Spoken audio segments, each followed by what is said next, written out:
बोलो जयकारा बोल मेरे श्री गुरु महाराज की जय। हम सब गुरुमुख बहुत ही भाग्यशाली हैं और अक्सर सत्संग में सुनते हैं कि लगे रहते हैं काम में रोजो शब वो, नहीं लेते दम एकदम बेसबब वो। ना शीर मात की जी छुड़ाती है उनका, ना लू जेठ की जी चुराती है उनका। कमाते हैं वो और खाती है दुनिया, थकते हैं वो और चैन पाती है दुनिया। और हम सब गुरुमुख तो परम सौभाग्यशाली हैं कि यह सब कुछ अपनी आंखों से देख रहे हैं। हमारे श्री सद्गुरुदेव महाराज जी प्रेमियों को तारने के लिए अपने तन पर कितने कष्ट लेते हैं। अभी पीछे कोई भगत जी श्री हजूरी में उपस्थित हुए और स्वामी जी को विनय करते हैं कि स्वामी जी, उन शरीर बड़ा थक गया है, सेवा नहीं होती। गुरु महाराज जी मुस्कुराए और पूछा, भगत जी कितनी उम्र है आपकी? तो वह भगत जी विनय करते हैं, स्वामी जी 70 वर्ष। तो श्री सद्गुरुदेव महाराज जी फरमाते हैं, बस बेली सानू वेख, साड़ी उम्र 90 तो ज्यादा। सानू वेख, तुहानू सबनू हिम्मत मिलेगी। और यह हम सब ने अभी पीछे देखा भी कि श्री सद्गुरुदेव महाराज जी 25 दिन विदेश में फ्रॉम ईस्ट टू वेस्ट बहुत सारी कंट्रीज में कृपा की। मानो ऐसा प्रतीत होता था कि जो पिछले 2-3 साल कोविड में बीते, सब रूहें प्रभु की याद में उदास थी। वह विदेश के गुरुमुख पुकार करते थे कि प्रभु जी, हमारी तो जड़ें भी सूख गई हैं, अब आप ही कृपा कीजिए और अमृत जल बरसाइए। उन सभी रूहों की पुकारों को पूरा करने के लिए प्रभु जी ने ये 25 दिन की यात्रा की। सबसे पहले श्री अनंतपुर से भोपाल, भोपाल से श्री प्रयागधाम, प्रयागधाम से बॉम्बे और फिर बॉम्बे से दुबई होते हुए लास्ट में डायरेक्ट 14 घंटे की फ्लाइट लेकर श्री गुरु महाराज जी ने पहली बार ऑस्ट्रेलिया में कृपा फरमाई। वहां के भक्तों का प्यार, उनका इंतजार, मानो उनको देख के लगता था कि ये कितने प्यासे हैं। कोविड से पहले भी ऐसा कुछ प्रोग्राम बना कि शायद श्री गुरु महाराज जी अब ऑस्ट्रेलिया कृपा करेंगे, तो कोविड आ गया तो वह प्रोग्राम स्थगित हो गया। तो वहां के सारे प्रेमी बहुत उदास हो गए, परंतु उन सब ने अपना नियम बढ़ा दिया। वहां के प्रेमियों से बात हुई तो कहीं अखंड जाप चलता, प्रभु की याद में सब पुकारे करते। तो जैसे ही कोविड खत्म हुआ तो उन सब प्रेमियों को सूचना दी गई कि अब श्री गुरु महाराज जी ऑस्ट्रेलिया में कृपा करेंगे। महात्मा जी, हमारे आदरणीय महात्मा शबद प्रेमानंद जी, जिनको हम सब प्रेमी महात्मा जी के नाम से भी पुकारते हैं, उन्होंने वहाँ के ऑर्गेनाइजर जो सेवादार थे उनसे बात की कि कितनी संगत होगी। तो वह लोग अपनी बुद्धि से विनय करते हैं कि स्वामी जी 250 परिवार सिडनी और 250 के 300 परिवार मेलबर्न, तो स्वामी जी हो सकता है 500 परिवार करीब होंगे जो दर्शनों के लिए आएंगे। थोड़े इधर उधर से आए तो हो सकता है स्वामी जी महात्मा जी 700 लोग परिवार हो जाए। तो महात्मा जी ने फरमाया, आप तैयारियां करो, देखो संगत हजारों में होगी।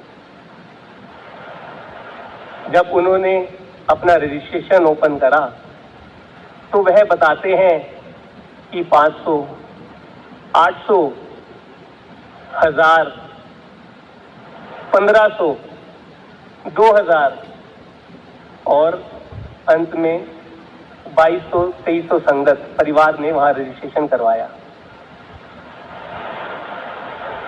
वह जो सेवादार वहां पे सब इंतजाम कर रहे थे, वह यही बताते कि संगत बढ़ती जा रही और वह अपने वेन्यू उसके हिसाब से बदलते जा रहे, क्योंकि उनका इंतजाम 500 का था।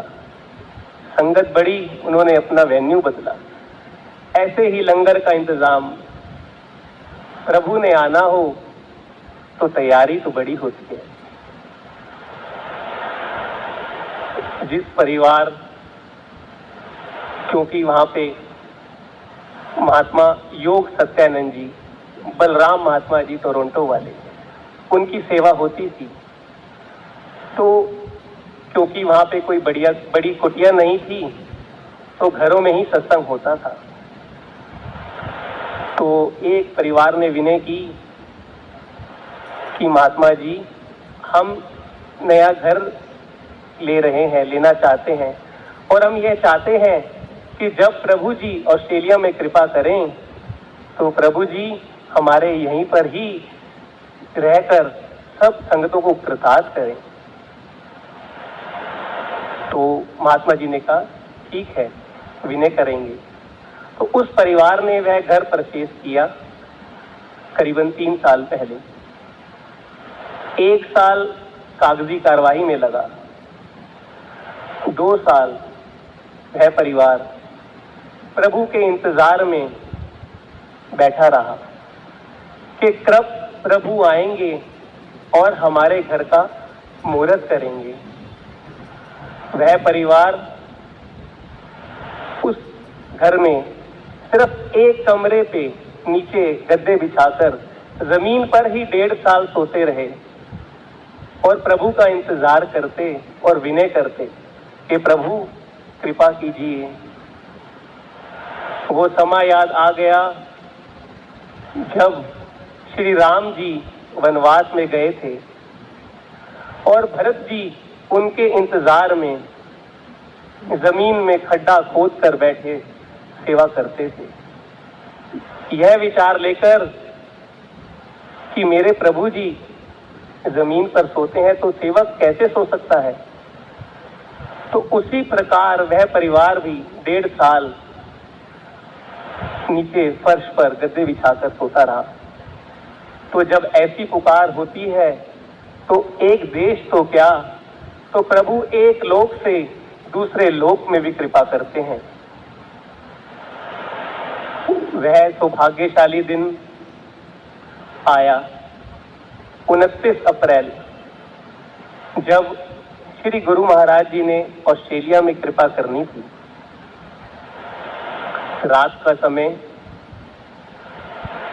करीबन 10:30 बजे करीब फ्लाइट का समय था। कुछ भक्तों की सेवा लगी कि आप लोग जाएं और श्री गुरु महाराज जी का वेलकम करें और उन्हें लेकर आएं। वहां के भक्तों का उत्साह देखकर ऐसा लगता ही नहीं था कि हम ऑस्ट्रेलिया में हैं। ऐसा प्रतीत होता था कि मानो ये तो हिंदुस्तान ही है। सारे प्रेम दीवाने सेवा में लगे हुए, ना सन बुद्ध की कोई सुध किसी को। एयरपोर्ट पहुंचे, भक्तों ने गाड़ी पार्क करी। पार्किंग से लेकर टर्मिनल तक जहां श्री गुरु महाराज जी ने कृपा करनी थी, करीबन 1 किलोमीटर का डिस्टेंस होगा। क्योंकि पहुंचते पहुंचते सबके दिलों में ये था कि कहीं ऐसा ना हो कि श्री गुरु महाराज जी पहले आ जाएं और हम रह जाएं। गाड़ी पार्क करके भगत नंगे पैर ही दौड़ पड़े। एस्केलेटर्स भी थे, रास्ते में सड़कें भी थी, सब भागे जा रहे हैं उस तरफ कि जहां से हमारे प्रभु जी एयरपोर्ट से बाहर आएंगे। सारे लोग, ऑस्ट्रेलियंस, फॉरेनर्स देख रहे हैं, सब हैरान हैं कि आज कौन आने वाला है, ये कौन लोग हैं सारे जो व्हाइट कुर्ते पजामे में खड़े हैं, किसी का इंतजार कर रहे हैं। पर सारे प्रेमी किसी की लोक मर्यादा की कोई परवाह ना करते हुए एक तक उस गेट पे नजरें बिछाकर बैठे थे जहां से स्वामी जी ने आना था। वह शुभ घड़ी आई, सामने का गेट खुला और हमारे प्रभु व्हील चेयर पे विराजमान, सफेद चोले में। ऐसा लगता था कि मानो उस अंधेरी रात में पूर्णिमा का चंद्रमा निकल आया है। जिस प्रकार प्रभु ने थोड़े समय पहले अपने मुखारविंद से एक भजन गाया कि चढ़िया लोको सच दा चंद्रमा, तो वो भजन की लाइनें याद आ गई कि जिस प्रकार उन प्यासे हृदयों को प्रभु जी चंद्रमा की भांति शीतलता प्रदान कर रहे थे। दर्शन करते ही सब गुरुमुखों ने बहुत जयकारे बुलाए, दंडोत करी। एयरपोर्ट पे ही सबने दंडोत करी। श्री गुरु महाराज जी आए, हुक्मनामा दिया और फिर श्री गुरु महाराज जी श्री कार में विराजमान हुए और श्री कार उस तरफ चल पड़ी जहां सारी तैयारियां की गई थी, जहां वह परिवार 1.5 साल से 2 साल से प्रभु की इंतजार कर रहा था। वह सारी संगतें विनय कर रही थी कि स्वामी जी अब तो हमारी जड़ें भी सूख चुकी हैं, कृपा कीजिए। करीबन 11:30 बजे रात के श्री गुरु महाराज जी 14 घंटे की नॉन स्टॉप फ्लाइट ली, ऑस्ट्रेलिया उतरे और जब वहां उस स्थान पर पहुंचे तो उन लोगों ने फायरवर्क्स, ढोल नगाड़े सबका इंतजाम किया हुआ। रात के 11:30 बजे ऐसा लगता था कि मानो दिन हो गया है। सारे प्रेमी नाचे झूमे, प्रभु जी का स्वागत करते हैं।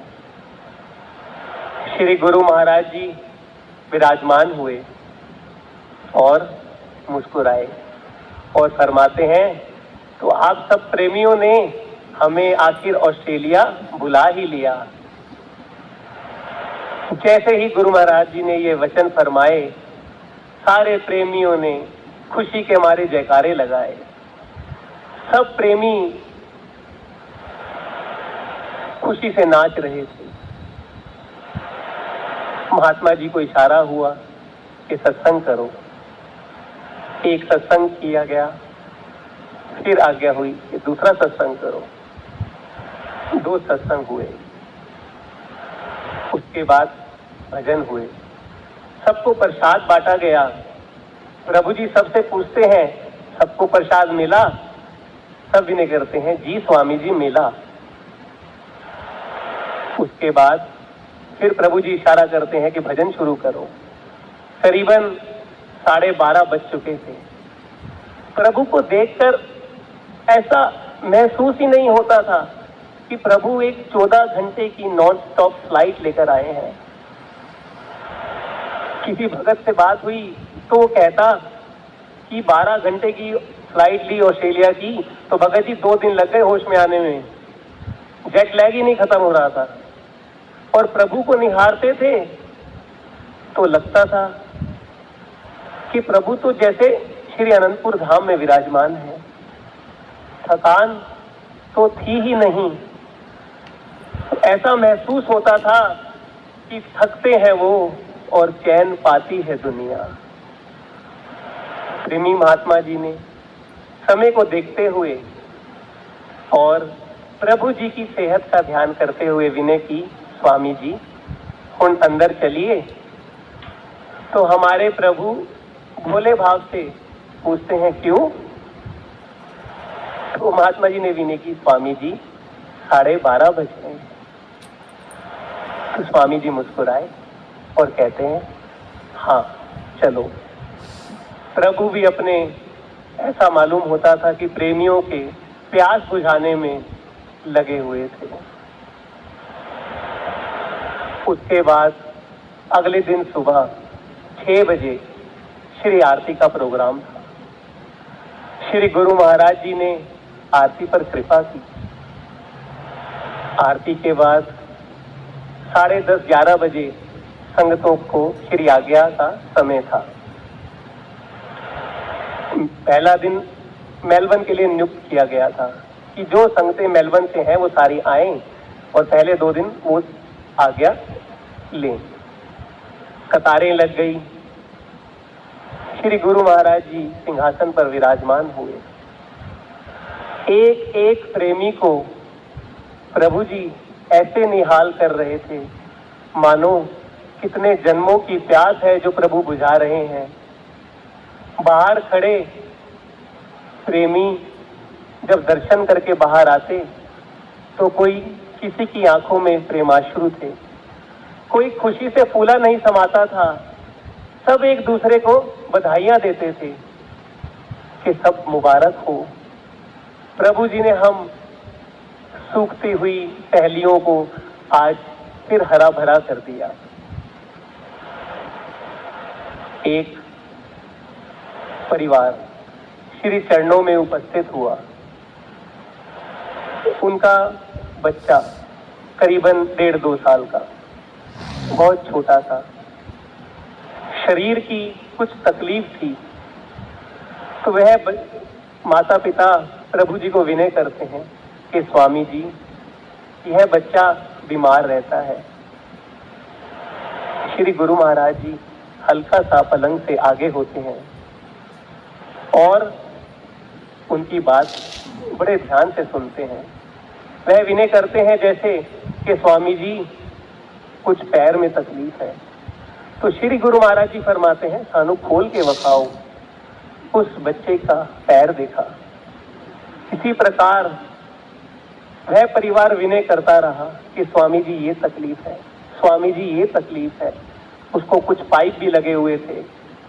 तो हमारे प्रभु जैसे रहमत के घर में आए हों, एक एक विनती सुनते और कहते कि हमें दिखाओ। मानो ना जाने क्या बख्श रहे थे। सारी विनय सुनी, सारा हाल सुना। फरमाते हैं कि प्रसाद दिया कि इस बच्चे को हमारे सामने 5 बार ये चखाओ।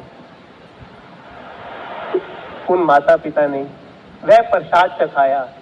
1 बार, 2 बार। स्वामी जी साथ साथ गिनती कर रहे हैं। फरमाते हैं उन्हें 2 बार होया है, 5 बार करना है। 5 बार उस बच्चे को प्रसाद चढ़ाया। वह परिवार, माता पिता आंखों में आंसू भरे हुए प्रभु जी का शुक्राना कर रहे हैं। ऐसे ही उसके बाद एक माता जी आई,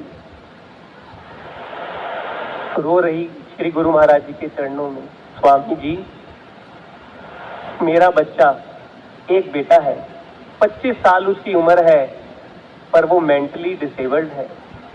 स्वामी जी कृपा करें। श्री गुरु महाराज जी फरमाया ओनू नाल लाई। वह विनय करती है, नहीं स्वामी जी। तो गुरु महाराज जी कहते हैं उसको ला सकती है, कितनी दूर रहती है। टैक्सी पे ले आ, आज नहीं ला सकती तो कल ले आ, हम यहीं विराजमान हैं। मानो पता नहीं प्रभु उसके क्या कष्ट काट रहे थे। प्रभु कहते हैं उसको जाके बोल कि तैनू गुरु महाराज जी ने बुलाया है। मतलब गुरु महाराज जी ने पूरा ध्यान दिया, उनकी विनय स्वीकार की, विनय सुनी, उन पे कृपा दृष्टि बरसाई। तो यह सब देखकर एक पुराना एक लीला याद आ गई। श्री गुरु महाराज जी, पंचम पातशाही जी महाराज जी